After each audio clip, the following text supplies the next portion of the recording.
So hari ini saudara, kita mau belajar, kita mau lanjutkan apa yang kita belajar minggu lalu, bagaimana kita bisa mengalami Tuhan. Amin saudara. Ya. Nah saudara, minggu lalu saya mau ulang sedikit. Jadi semua tujuan saudara dari khotbah kita beberapa minggu ini adalah saudara bisa dipakai Tuhan itu secara luar biasa. Amen. Saudara bisa punya kuasa. Ada amin saudara. Dan untuk saudara dipakai Tuhan, itu saudara nggak perlu titel. Saudara nggak perlu jabatan. Nggak perlu. Entah gimana Tuhan itu akan bekerja dan orang akan tahu bahwa orang ini ada kuasa Tuhannya. Dan orang akan datang nempel sama saudara kalau saudara hidup saudara mencerminkan kemuliaan Allah. Ada amin saudara. Dan dari mana orang bisa tahu saudara kalau saudara ini orang dipakai Tuhan? Karena orang boleh tidak mengenal saudara, tapi dia bisa merasakan kasihnya saudara, dan dia bisa merasakan urapan saudara ketika saudara berdiri depan mereka. Iya. Ada amin saudara. Amin.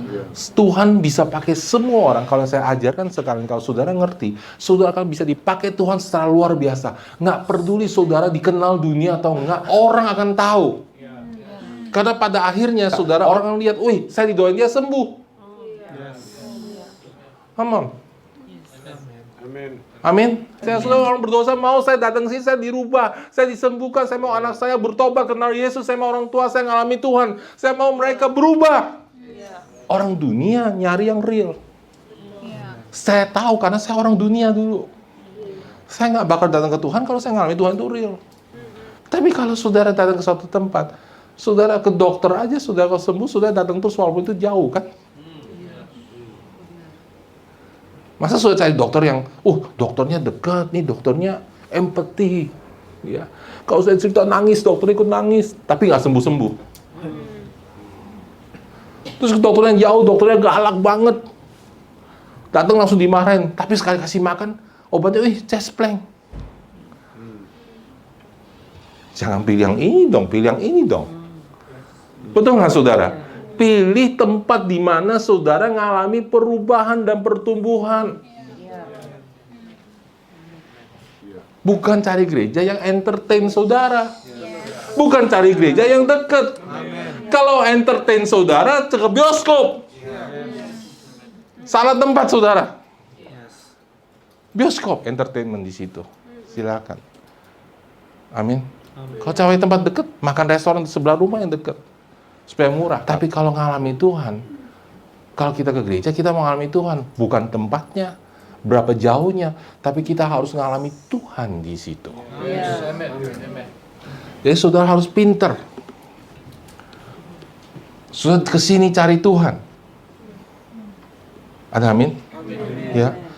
Jadi saudara, jadi yang saya mau ceritakan dari minggu lalu, kita mau bicara mengenai hati. Amsal 4 ayat 23.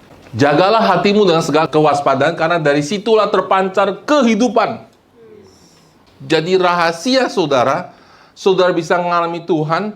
Rahasia saudara, supaya saudara punya kehidupan yang berlimpah.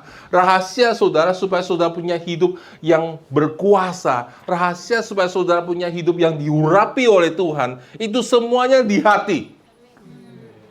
Jadilah orang Kristen yang dewasa. Jangan lihat penampilan. Jangan lihat Pak Step hari ini pakai baju apa. Jangan lihat gembalanya nggak pakai jas. Itu semua nggak menjamin. Nggak menjamin. Mau pakai jas boleh, nggak pakai boleh. Mungkin dia sekolah teologi, mungkin nggak juga, nggak tahu, saudara. Tapi kalau hatinya tahu firman Tuhan, disitulah terpancar kehidupan. Amin. Jadi jangan lihat di luar. Amin. Dan saya cerita waktu itu, saudara, minggu lalu, dan dari 2 minggu kita cerita bahwa Yesus naik ke padang gurun, saudara, ketika Yesus dibaptis, Yesus keluar, kemudian burung merpati turun, dan Alkitab mengatakan, inilah anakku yang kukasihi. Kepadanya aku berkenan. Amin, saudara? Saudara masih ingat khotbah minggu lalu? Ya, kalau sudah nggak ingat, sudah bisa lihat YouTube langsung, saudara, ya. Di loading soalnya. Ya. Jadi saudara, lalu Yesus dituntun oleh Roh ke padang gurun. Yesus lakukan itu untuk mewakili kita semua. Halo. Amin, saudara. Ya, sudah jangan nanya Tuhan, kalau saya belum ikut Tuhan, kenapa sih kok kadang-kadang kering makin susah? Memang itu proses, saudara. Itu proses yang harus dialami semua orang percaya supaya kita bisa bergantung kepada Tuhan. Amin. Semua 3 hal, saudara. Pertama, apa yang kita makan, apa yang kita minum, itu kita harus bergantung sama Tuhan. Saya tanya sama Pastor Richard, kenapa sebuah kegerakan itu berhenti? Kenapa Tuhan berhenti bekerja di situ? Nah, saya suka banget, saya dan Bu Sian suka banget ngobrol sama beliau, karena beliau kalau kasih nasihat tuh berubah kita tuh kayak wow sekali gitu jawabannya. Ya nggak duniawi gitu, saudara. Jawabannya rohani. Dia bilang gini, sebuah lawatan itu berhenti karena terlalu banyak campur tangan manusia. Orang mulai milih, nggak mau ini, nggak mau itu. Padahal awalnya kita mulai gereja itu simple. Ya. Dia kasih sebuah perumpamaan. Ada satu orang, mereka lihat, wah ada kapal di tengah laut, tenggelam. Terus mereka pergi jemput orang itu. Tolong mereka bawa ke pinggir pantai. Mereka jemput lagi orang ke kapal tenggelam, bawa ke pinggir pantai. Terus mereka mulai mikir, wah kalau kita tolong begini capek ya. Kita bikin aja dermaga di sini, pelabuhan, supaya kapal kita bisa berlabuh. Dan kita bisa istirahat sebelum nolong mereka lagi. Dan mereka bikinlah pelabuhan, saudara, di sana. Dan setelah itu mereka pergi tolong mereka lagi, saudara. Setelah itu mereka balik lagi, mereka bilang, pelabuhan aja kurang, nih anak-anak butuh makan nih, kita bikin coffee shop di sini. Terus mereka pergi lagi, saudara. Dan sekarang mereka bilang, coffee shop kurang. Sekalian kita bikin tempat training center, tempat gym, mereka lalu bikin semua fasilitas itu. Dan akhirnya mereka lupa pergi nolong orang yang hilang. Mereka lupa sama visinya semula. Kita nggak boleh lupa sama tujuan kita. Amin, saudara. Kita nggak boleh jadi nyaman di tempat ini. Amin, saudara. Kita nggak boleh berhenti bergantung sama Tuhan. Ya. Dan caranya bergantung sama Tuhan, saudara harus pergi ke tempat yang impossible. Akhirnya saudara harus kembali kan ke titik nol, mulai bergantung sama Tuhan. Tapi saudara tahu, semakin hari saudara makin bertumbuh dalam Tuhan, semakin saudara mengerti bahwa Tuhan itu trustworthy. Ya, dia itu dependable. Gitu. Tapi semakin saudara anak-anak rohani, semakin saudara nggak bisa. Saudara susah bergantung sama Tuhan. Pergumulan kita tuh di situ, susah bergantung sama Tuhan. Ini tangan nggak bisa nih, gue mesti bantu nih, gimana nih? Saya harus berdoa nih, ya, harus bantu Tuhan. Ya, ora et labora, berdoa dan bekerja, dibantu sedikit Tuhan, ya, karena Tuhan nggak bisa. Itu salah, saudara. Saudara, kita harus berdoa dan izinkan Tuhan bekerja melalui kita. Harus dituntun sama Roh. Amin, saudara. Kalau saudara berdoa, Tuhan akan tuntun saudara ke tempat di mana saudara merasa tidak nyaman. Itu otomatis, nggak perlu saudara kejar. Ya. Kalau sudah berdoa dan sudah benar-benar kejar Tuhan, Tuhan akan nuntun saudara. Tuhan akan bawa saudara di tempat di mana saudara dibentuk. Dan di situ saudara, Yesus mengalami pencobaan di padang gurun 40 hari itu mewakili kita semua untuk mengalami semua pencobaan itu. Dia mewakili semua kelemahan dan kebutuhan kita. Amin, saudara. Ya. Lukas 4 mengatakan bahwa Yesus penuh dengan Roh Kudus lalu dituntun untuk pergi. Lukas 4 yang pertama mengatakan bahwa Yesus yang penuh dengan Roh Kudus kembali dari Sungai Yordan lalu dibawa oleh Roh ke padang gurun. Ya. Justru saudara dan saya, karena kita sungguh-sungguh, karena kita penuh dengan Roh Kudus dan kita dituntun oleh Roh Kudus, maka Roh Kudus akan membawa kita ke padang gurun. Di mana di tempat di mana saudara nggak bisa bergantung sama orang lain, saudara harus berjalan sendiri sama Tuhan. Saudara harus punya pengalaman sama Tuhan. Saya dulu nggak ngerti ini, saudara. Waktu saya pertama kali bertobat kenal Tuhan, saudara, ya, keluarga saya nggak izinkan saya ke gereja. 1 kali aja nggak kasih, saudara. Setiap kali saya beli Alkitab, dibuang Alkitabnya. Ya.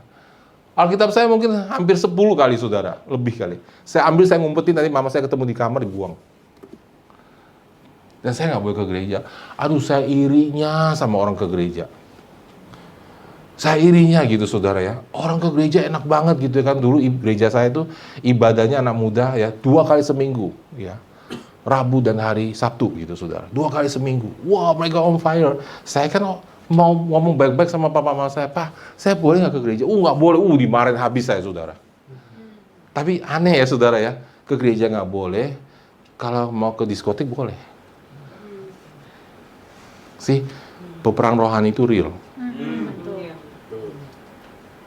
Itu real. Nggak masuk akal ya. Jadi kamu mau gelap boleh, terang nggak boleh. Wah, di situ saya menderita banget, saudara.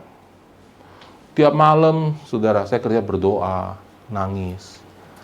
Ya. Pagi, sebelum bangun pagi, doa, baca Alkitab. Pulang kuliah, siang, sore, pulang ke rumah, sendirian baca Alkitab, berdoa, dengar kesaksian. Gitu aja, saudara. Nangis saya, saudara. Dan saya merasa cemburu sama saudara-saudara saya yang lain. Mereka cerita, mereka ke gereja, mereka mengalami Tuhan. Dan saya nggak bisa, saya cuma di kamar. Sendirian. Nyanyi, saudara.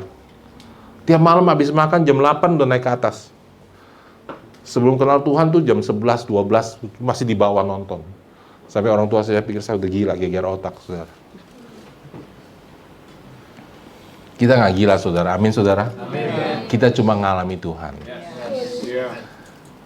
Kalau, dengar saudara, kalau Yesus tidak mati dan tidak bangkit kembali, saudara dan saya, Alkitab bilang, orang paling bodoh di dunia ini.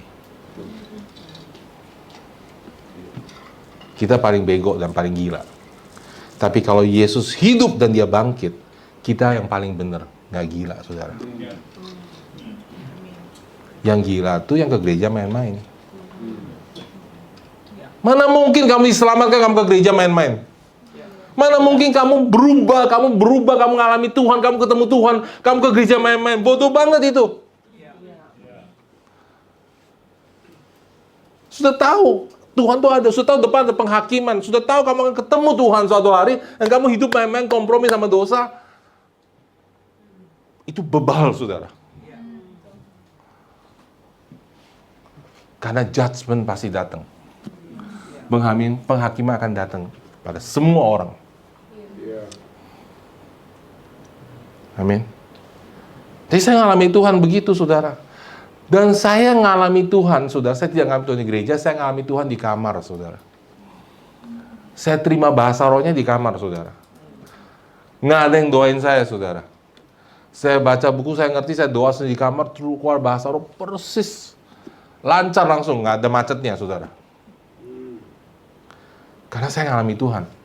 Saya ngerti. Itu ada padang gurunnya saya.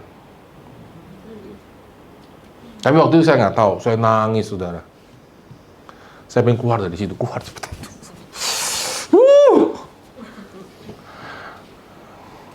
Ya. Sudah tahu, setelah saya ikut Tuhan, sekarang saya bertumbuh. Saya bersyukur sama Tuhan waktu-waktu itu. Karena semua dasar saya bisa berdiri di sini karena pengalaman saya sama Tuhan. Jawabannya saya bisa kuat terus bertahan karena saya sudah ngalamin. Saya punya pengalaman.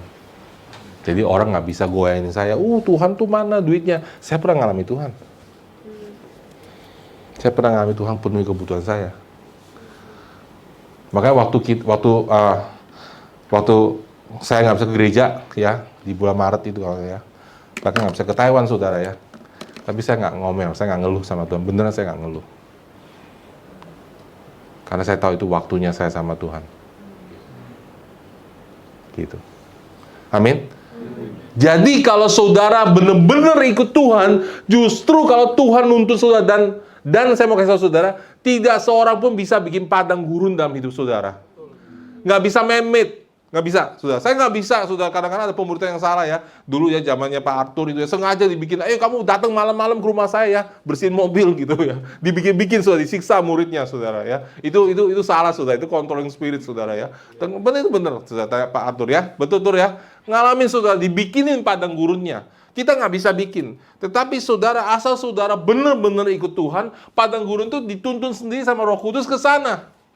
Saudara akan sampai ke tempat, ke sebuah titik di mana orang tidak bisa nolong kamu, gembala nggak bisa nolong kamu, keluarga kamu nggak bisa nolong kamu, and you are alone with God. Semua orang percaya yang benar-benar cinta Tuhan pasti ngalamin itu. Kecuali kalau saudara nggak benar-benar cinta Tuhan, malah lari ke dunia, ya itu lain, saudara. Tapi justru kalau saudara makin sungguh-sungguh sama Tuhan, makin dibawa ke sana, di tempat di mana saudara sudah disalah mengerti, sudah di reject, dan tidak satu orang pun datang give your hand. Even your pastor itu nggak kasih saudara hand.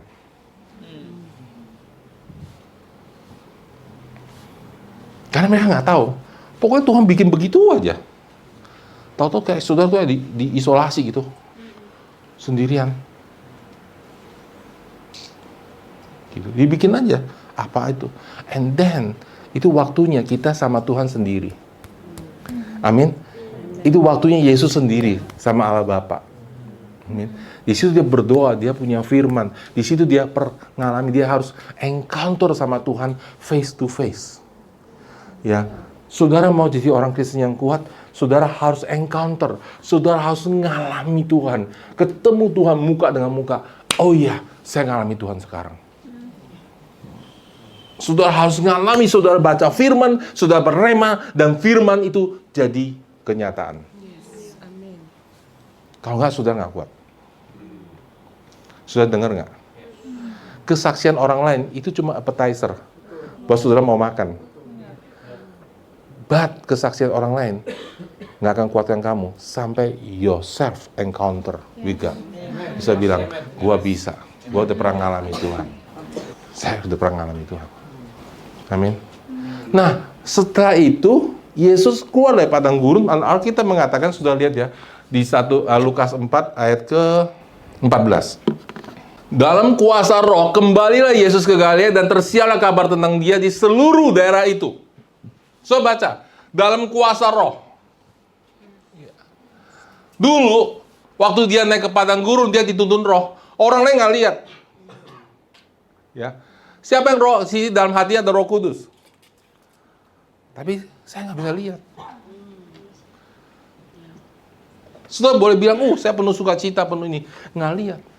Tapi waktu Yesus setelah lewatin proses ini, waktu dia balik, kuasanya itu manifest.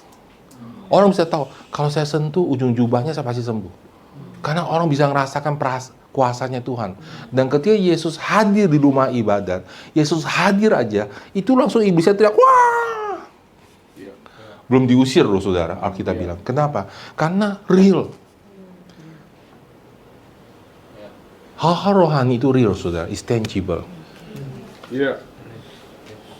Amin. Saudara harus tahu Tuhan saudara real, Roh Kudus itu real, surga itu real, neraka itu real. Itu benar-benar ada.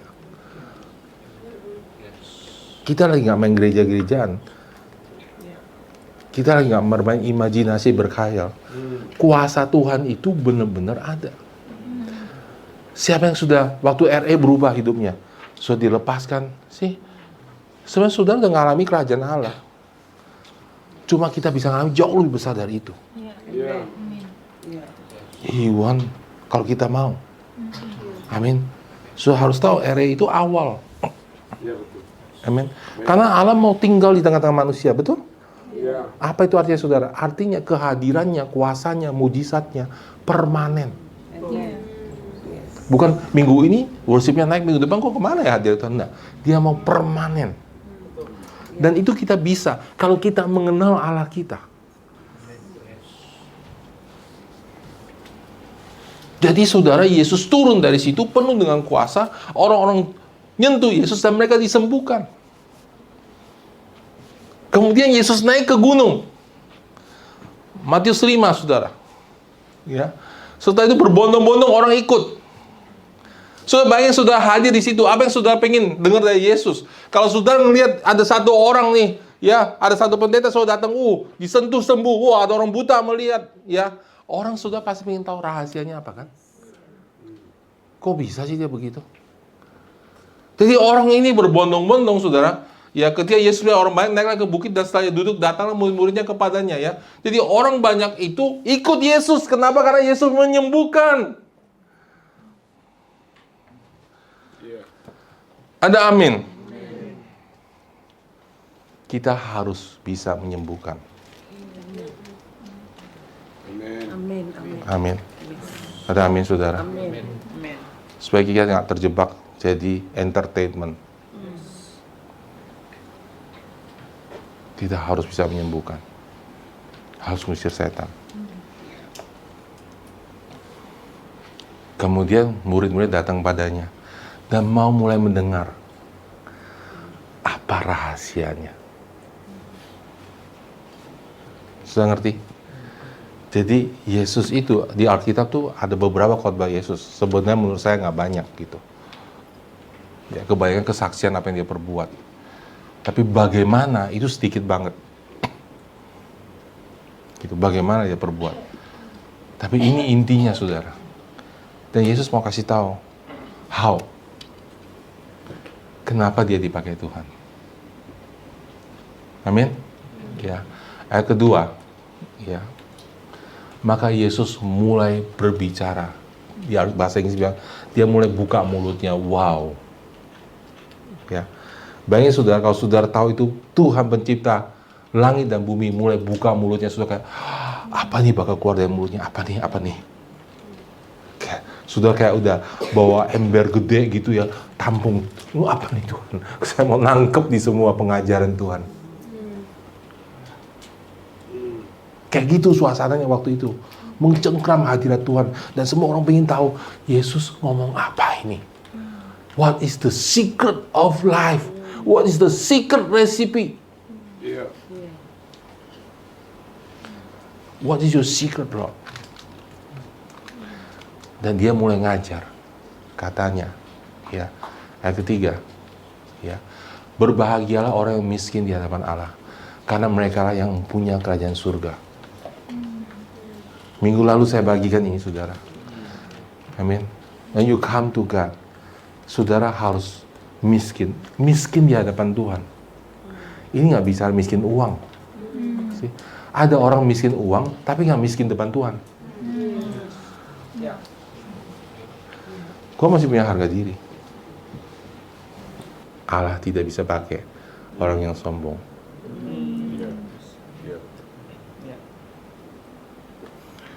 Berapa saudara bilang, Tuhan kenapa nggak jawab doa saya? Karena saudara lagi kebanjiran minta ditolongnya pakai helikopter. Ya, saudara tunggu helikopter saudara. Saudara pilih cara Tuhan nolong saudara. Akhirnya lewat. Dan saudara bilang, Tuhan kenapa nggak jawab doa saya? Lah itu. Coba saudara ngarang sendiri, Tuhan mesti jarangnya. Saya tuh, jawabnya mesti gini. Sudah ingat cerita Naaman? Ya, Naaman ini seorang raja, saudara. Ya, panglima, saudara. Betul? Datang ke rumahnya Elisa, betul? Nabi terkenal. Dan Naaman ini berharap Elisa keluar. Paling nggak tangannya begini-begini gitu. Ya kan? Karena Elisa, Tuhan bilang sama Elisa, karena Elisa, Tuhan kasih tahu Elisa problemnya. Dia nggak keluar, dia suruh pembantunya keluar, kasih tahu Naaman. Situ pergi mandi di kali Sungai Yordan 7 kali. Marah Naamannya. Keluar aja ketemu gua, enggak. Ini jenderal loh, bintang semua loh. Kok nggak keluar ketemu saya? Jadi Naaman dia nggak mau keluar, nggak mau. Suruh mandi di sungai nggak mau. Itu kayak kita saudara. Tuhan, aku sangat percaya sama Engkau. Apa aja Tuhan akan kulakukan. Dikasih perahu yang kecil nggak mau. Tuhan nanti kalau naik perahu yang kecil ke gereja tuh nggak ada AC, nanti listrikku luntur, alisku luntur. Sudah mulai berdalih. Padahal itu pertolongan Tuhan. Sudah milih, gitu. Jadi akhirnya Naaman dikasih nasihat sama salah satu budaknya, slave-nya ya, yang kerja sama dia. Tadi Bapak bilang apa aja mau. Emas aja dibawa gitu. Emas ya bawa ke Tuhan. Ini loh persembahanku, ditolak saudara. Nggak perlu. Kamu mandi aja di sungai Yordan 7 kali. Ya udah deh katanya. Udah kan cuma mandi, apa ruginya sih? Ya kan? Karena sudah nggak bisa sembuh juga, udah nggak ada jalan. Halo? Ada amin saudara? Udah rendahkan diri aja, mandi aja jadi terus 7 kali cemplung, sembuh, haleluya, amin saudara. Dia kembali kasih uang, nggak mau ditolak, nggak mau. Free. Kenapa Tuhan nolak? Karena dia biasa nyogok dia di rumah ibadah dia yang lama. Tuhan mau kasih tahu dia, ikut Tuhan is not about your money, it's about your heart.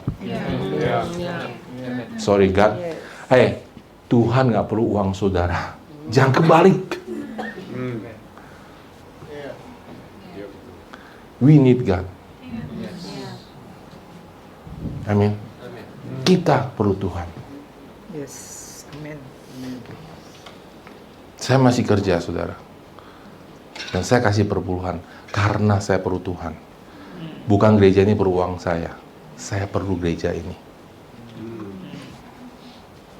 Jangan kebalik-balik. Ada amin, saudara. Ya. Saya perlu ada komunitas ini untuk keluarga saya. Jadi saudara, berbahagialah orang yang miskin di hadapan Allah.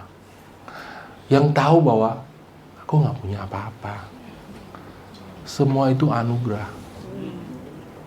Amin. Saya datang ke sini, saya yang udah lama bertobat sama Billy Monik yang baru bertobat sama aja. Semuanya karena anugerah. Saya nggak punya hak sombong. Aduh kamu mah payah nggak kayak saya, nggak bisa. Karena semua karena anugerah. Amin saudara. Berbahagialah orang yang miskin di hadapan Allah.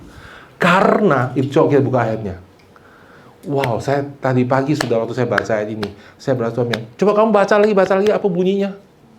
Ya. Karena saya baca sampai skip aja saudara. Kita baca bersama 2, 3. Berbahagialah orang miskin di hadapan Allah, karena mereka yang punya surga. Mereka yang apa? Wow. Bukan masuk loh. Owner, man. Yes. Amin. Owner. Owner of the kingdom of God. Yes. Amen. Ini kalimatnya radikal sekali.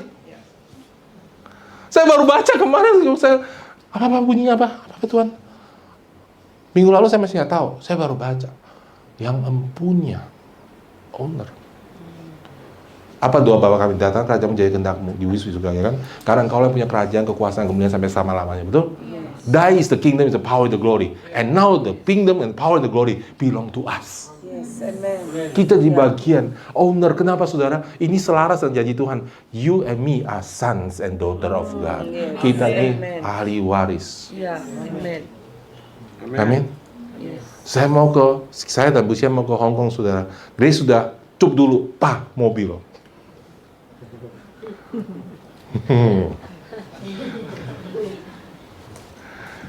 Ya kan? Grace ini, ya kan? Nih, Pak, Grace udah bayar nih isi bensinnya nih. Tapi Grace juga yang pakai sebenarnya. Basically, karena dia daughter dan yang lainnya is my son, they also own what I own. Yes. Automatically. Jadi you and me, kalau miskin di hadapan Tuhan, you are the owner of the kingdom of God. Amen. Apa sih artinya owner? Ya, saya punya mobil saudara, ya saya ownernya. Artinya, saya suruh mobil itu datang, kalau saya punya supir, mobil itu harus bawa ke sini. Dan kalau saya masuk, saya mau nyetir, saya mau bawa ke Surabaya, boleh aja. The car has to go where I want to go. Di mana saya mau. Jadi saudara, bayangin saudara, kamu dan saya pemilik kerajaan surga, artinya when you pray, the kingdom come. Yes, amen. Amen. Amen. Power saudara. Ini rahasianya. Power. Sudah tahu kenapa ada orang berdoa nggak jawab-jawab? Karena nggak miskin di hadapan Tuhan. Jangan bawa, nih kalau doa sama Tuhan nih saya ajari sudah jangan bawa pangkat, oke? Jangan bawa pengalaman, jangan bawa apa? Sudah punya apa tuh? Kalau kita kerja? CV gitu. Mantan gereja, ya kan? Mantan gembala ini, pengalaman ngusir 7 setan, sembuhkan sebuah Tuhan. Tuhan lihat Tuhan. Jangan gitu, salah saudara. Tuhan saya udah hafal Alkitab, makin gak dijawab. Karena kata Tuhan, ada yang lebih hafal dari kamu. Tuhan, saya nggak ada duit nih Tuhan. Tuhan tahu nggak? Udah lapar nih Tuhan. Tuhan bilang, di Afrika lebih banyak. Antri dulu ya, jutaan di belakang. See? Kalau sudah berdasarkan perbuatan saudara berdoa sama Tuhan, kamu harus antri. Tapi kalau berdasarkan iman dan anak itu nggak antri. Halo, ada amin saudara? Anak itu nggak antri. Anak itu datang aja langsung. Ya kan? Saya yang pusingin. Chris Kenneth daftar nih seminar. Dia nggak antri. Paham betul? Anak. Saya bicara mengenai sonship ya. Saya nggak bicara mengenai karakter, oke? Ya, don't misunderstand, oke? Saya bicara mengenai sonship. Kalau saudara anak, saudara punya. Amin? Ya. Next. Kita mau selesai sampai ke ayat keempat aja. Ya, ayat keempat. Berbahagialah orang yang berduka cita, karena mereka akan dihibur. So the first rahasia pertama, kamu harus miskin di hadapan Tuhan. Lebih tepatnya bukan harus miskin. Kalimat yang lebih tepat, lu mesti sadar lu bokek.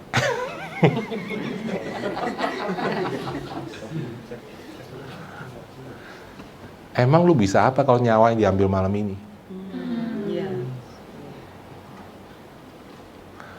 Jadi memang miskin kita. Cuma orang pada nggak sadar dia miskin. Maka Alkitab bilang tipu daya kekayaan. It gives you sense of power, but not real power. Itu buat saudara merasa punya kuasa, tapi bukan kuasa yang kekal. Begitu saudara mati, blok, hilang semua, sama aja sama orang nggak punya duit. No different. Jadi sebenarnya emang kita ini miskin semua. Ada amin? Kita miskin semua. Gitu. Ya. So, berbagai orang yang berduka cita karena mereka lah yang akan dihibur. Comfort, artinya hati yang mengalami ketenangan, nggak stres lagi. Amin. Nggak depression lagi. Siapa yang depresi, stres ini nggak usah angkat tangan, saya tahu saudara. Depresi dalam keadaan surga itu tidak normal. Oke, bayangin saudara, nanti saudara masuk surga, semua malaikat itu depresi. Nggak mungkin kan, betul nggak saudara? Di surga, saudara ketemu Asyirnya ini, selamat pagi. Nggak mungkin, pasti di surga semua senyum, happy, betul nggak saudara? Karena nggak ada beban, nggak ada ini. Jadi, depression in the kingdom of God is not normal. It's normal for the world, not for us. Itu normal bagi dunia, nggak buat kita. Takut itu nggak normal. Saya nggak bilang saudara nggak boleh nggak punya. Saudara punya, maka saudara harus tahu ini bagaimana caranya. Oke? Amin saudara. Ya. Bahwa itu semua itu hanya menunjukkan bahwa rohani kamu nggak sehat. Amin saudara. Justin, waduh anak ini makannya susah. Ya. Tapi dia nggak pernah khawatir, nggak punya makanan. Yang khawatirin bapaknya, udah makan belum? Bapak yang telepon, Justin udah makan belum? Jangan lupa makan ya. Apalagi bapak di surga. Dia nggak pernah khawatir dia makan nggak makan. Dia nggak pusing bapak punya duit nggak punya duit. Dia tepah burger. Kalau tengah-tengah siang hari lagi kuliah telepon, itu pasti karena pulsanya kosong, Pak. Pulsa, Pak. Apalagi kita sama Bapak di surga. Harusnya kita nggak khawatir. Normally begitu. Yang pusing Bapak di surga. Bapak di surga khawatir, Billy, Monik nanti pekerjaan gimana ya? Nanti siap nggak ya? Dia mikirin, dia siapin semuanya. Amin. Berbahagialah orang berduka cita. Berduka cita di sini, ini saudara ya, saya mau simpel aja. Waktu RE, itu banyak yang nangis. Waktu retro encounter. Oke? Tapi ada 2 macam tangisan.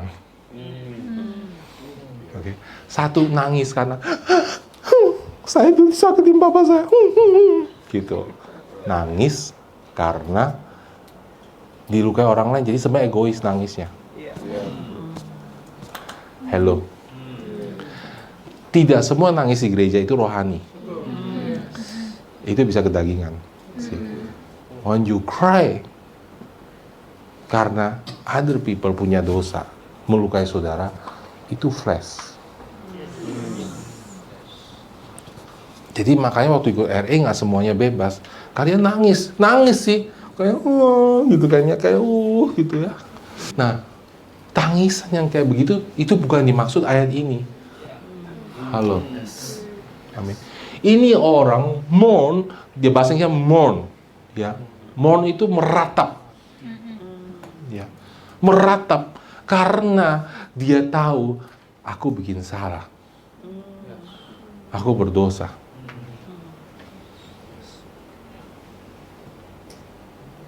Sih. Ada orang dari gereja lain, bukan di sini, oke? Cerita, oke, bukan di sini. Ya, counseling. Pastor, waduh, gara-gara cowok itu, saya jadi nggak bisa jaga kekudusan saya. Gitu. Saya bertobat sih, Pastor, tapi sebenarnya saya nggak mau. Waktu itu dia buka kamar hotel sama saya sebenarnya nggak mau. Dia paksa. Mana bisa dipaksa, sis? Kenapa you nggak teriak? Iya. Tapi saya bertobat, Pastor. You are not repentance. Kamu juga kasihan sama dirimu sendiri. Saya kasih contoh di Alkitab ya, dan kita tutup dengan ini ya. Kita lihat di 1 Samuel 15 ayat 16 sampai 33. Lalu berkatalah Samuel kepada Saul, "Sudahlah, aku beritahu kepadamu apa yang difirman Tuhan kepadaku tadi malam." Kata Saul kepadanya, "Katakanlah." Ayat ke-17. Ya. Sesuai berkata Samuel, "Bukankah engkau, walaupun engkau kecil dalam pemandanganmu sendiri, telah menjadi kepala suku-suku Israel, dan bukan Tuhan telah mengurapi engkau menjadi raja atas Israel." Ayat 18. Tuhan telah menyuruh engkau pergi dengan pesan, "Pergilah, tumpaslah orang berdosa itu, yakni Amalek, berperanglah melawan mereka sampai engkau membinasakan mereka." Ayat 19. "Mengapa engkau tidak mendengar suara Tuhan? Mengapa engkau mengambil jarahan dan melakukan apa yang jahat di mata Tuhan?" Ayat 20. Lalu kata Saul kepada Samuel, "Aku memang mendengar suara Tuhan dan mengikuti jalan yang telah Tuhan disuruh Tuhan kepadaku, dan aku membawa Agag, raja orang Amalek. Tapi orang Amalek itu sendiri telah kutumpas. Tetapi rakyat mengambil dari jarahan itu kambing, domba, dan lembu-lembu yang terbaik dari yang dikhususkan untuk ditumpas untuk mempersembahkan korban kepada Tuhan Allahmu di Gilgal." Tetapi jawab Samuel, "Apakah Tuhan itu berkenan kepada korban bakaran dan korban sembelihan sama seperti kepada mendengar suara Tuhan? Sesungguhnya engkau mendengarkan lebih baik kepada korban sembelihan, memperhatikan lebih baik kepada lembu, domba-domba jantan." Ya. "Sebab pendurhakaan sama seperti dosa bertenung, dan kedegilan hati sama seperti menyembah berhala dan terafim. Karena engkau telah menolak firman Tuhan, maka ia telah menolak engkau sebagai raja." Ayat 24. Berkatalah kepada Samuel, "Aku telah berdosa, sebab telah kulangkahi titah Tuhan dan perkataanmu. Tetapi aku takut kepada rakyat, karena itu aku mengabulkan permintaan mereka." Ayat 25. "Maka sekarang ampunilah kiranya dosaku, kembalilah bersama-sama dengan aku, maka akan sujud menyembah kepada Tuhan." Tapi jawab Samuel kepadanya, "Aku tidak akan kembali bersama dengan engkau, sebab engkau telah menolak firman Tuhan, sebab itu Tuhan telah menolak engkau sebagai raja atas Israel." Ketika Samuel berpaling hendak pergi, maka Saul memegang puncak jubah Samuel tetapi terkoyak. 28. Kemudian berkata Samuel, "Tuhan telah mengoyakkan daripadamu jabatan atas raja atas Israel, dan pada hari ini telah memberikan kepada orang lain yang lebih baik daripadamu." Sang mulia dari Israel tidak berdosa, yang tidak tahu, dan dia menyesal sebab ia bukan manusia yang harus menyesal. Tetapi kata Saul, ini yang saudara ya, tapi Saul ngotot, "Saudara, aku telah berdosa, tapi tunjukkanlah juga hormatmu kepadaku sekarang di depan para tua-tua bangsaku, di depan orang Israel. Kembalilah bersama-sama aku, maka aku akan sujud menyembah kepada Tuhan Allahmu." Sesudah itu kembali Samuel mengutus Saul, dan Saul sujud menyembah kepada Tuhan, dan Samuel membunuh saudara raja Agag, saudara. Oke, saya summarize ceritanya. Oke. Saul dapat perintah dari raja, dia harus tumpas musuhnya. Dibunuh semua. Kambing dombanya, rajanya, semua harus dibunuh. Kenapa harus dibunuh? Karena zaman itu, saudara, belum ada pelepasan. Jadi itu orang-orang yang nyembah berhala, roh jahat itu masuk ke mereka. Jadi mereka terus membuat jahat. Dan mengancam umat pilihan Tuhan. Dan kalau umat pilihan Tuhan dirancam, maka saudara, seluruh dunia akan jatuh ke kuasa si gelap. Jadi waktu itu Yesus belum datang. Jadi perintahnya adalah kamu harus pergi, bunuh semuanya. Oke? Tapi Saul, saudara, hatinya bengkok. Dombanya gemuk. Dia simpen. Nah, dia bunuh. Samuel tanya, kenapa kamu nggak bunuh?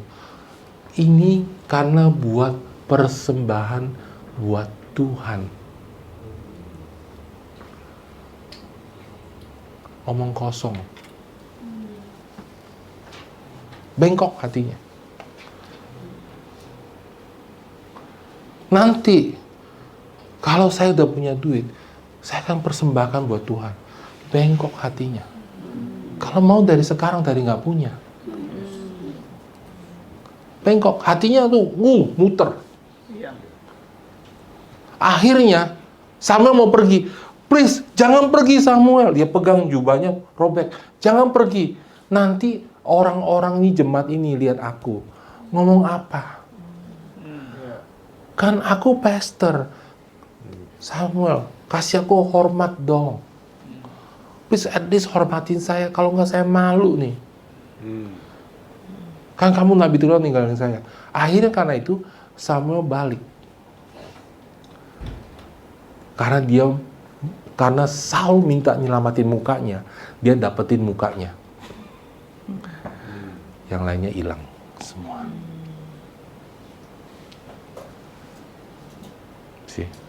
Seringkali kalau kita mau bertobat, kita pengen ini, Tuhan, sebenarnya saya tuh bukan mau nyakitin hati dia, bukan Tuhan. Gara-gara Burona nipu saya nyakitin hati dia. Kita bikin alasan untuk dosa kita karena orang lain bikin salah sama kita. Itu bukan pertobatan. Itu bukan mourn. Bukan sudah menangis akan dosa saudara, saudara timpakan kesalahan saudara karena orang lain yang bikin. Orang yang seperti ini, Tuhan nggak bisa pakai. Selalu kasih alasan, kenapa? Tuhan tahu nggak kenapa aku harus bikin salah? Gara-gara, ya Tuhan tahu nggak Tuhan kenapa sih aku kayak begini? Ya karena papaku, hati papaku belum pulih. Hey, come on, saudara punya Tuhan, saudara punya tanggung jawab sendiri. Ada amin, saudara. Mungkin papa mamamu nggak sempurna dan saudara kita semua punya papa mama nggak sempurna. Tapi saudara nggak bisa buang tanggung jawab itu kepada mereka atas dosa yang saudara lakukan.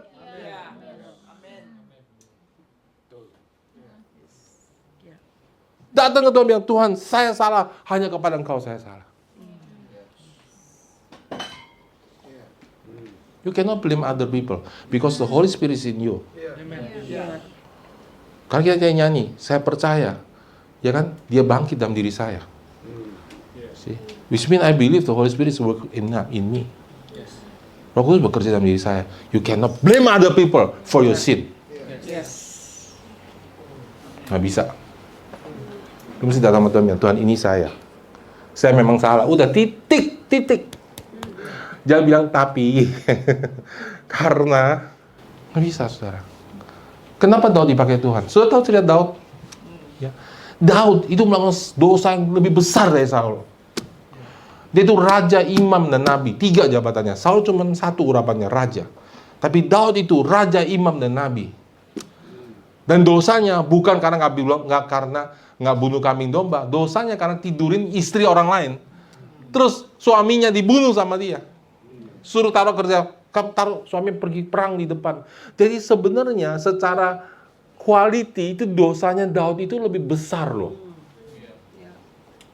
Kenapa Daud dipilih Tuhan, bukan Saul? Kita lihat di dalam 2 Samuel 12 ayat 13. Jadi saudara, Daud tuh berbuat dosa. Oke? Kemudian Nabi Nathan datang sama dia, kasih perumpamaan, kamu tahu nggak, ada orang udah kaya punya kambing domba, masih curi domba lain. Ya kan? Terus Daud bilang, oh itu orang berdosa tuh, mesti dibunuh tuh orang tuh. Terus saat Nathan bilang, kamu orangnya. Udah punya istri banyak, kalau mau istri saya kasih lagi, ambil istri orang lain. Itu perjanjian lama, oke? Jangan jadinya perjanjian baru, oke? Saya takut saudara salah nangkep khotbah aja, heran tuh saudara. Kalau hati harus lurus, oke? Dia bilang, tuh, saya mau kayak Daud tuh, boleh nambah. Ya. Jadi itu perjanjian lama, kan? Perjanjian lama mereka nggak punya Kristus, jadi banyak hal nggak bisa mereka lakukan, nggak punya Roh Kudus. Kita punya Roh Kudus. Yes. Oke, jadi Daud bilang, terus Nathan bilang, ya kamu orangnya, kamu tuh yang berdosa. Tahu nggak Daud responnya gini? Daud kata Nathan, aku sudah berdosa sama Tuhan. Titik. It's me, I am the sinner. Itu bertobat yang benar. Titik, sudah baca nggak ada minta tolong jangan kasih tahu orang, bahkan dia umumin loh. Anaknya mati dia tahu itu anak. Semua rakyat tahu dia berdosa. And yet, saudara, dia tetap Tuhan pilih jadi raja. You see? Di gereja zaman sekarang, taruh banyak orang nyelamatin mukanya, bukan nyelamatin hatinya. Salah, saudara. Nyelamatin muka, bukan nyelamatin panggilannya. Nanti orang bilang apa, biarin aja orang bilang apa. Yang penting Tuhan bilang apa. Yes. Yes. Kenapa sih nggak pernah ngomong Tuhan bilang apa? Sudah nggak percaya nanti juga ketemu Tuhan at the end of the day. Terus Tuhan bilang apa? Saya mau bersaksi, malu, pasti malu nanti saya bersaksi yang sok suci. Peduli amat. Emang dia hidup selama-lamanya? Enggak kan? Emang di hari penghakiman teman kamu nolong kamu? Enggak juga.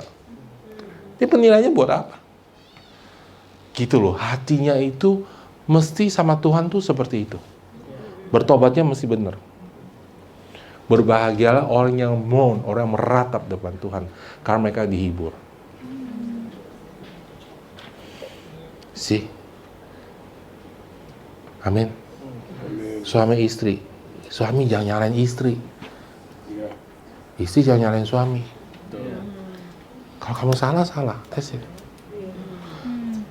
If you do that, kamu akan dihibur.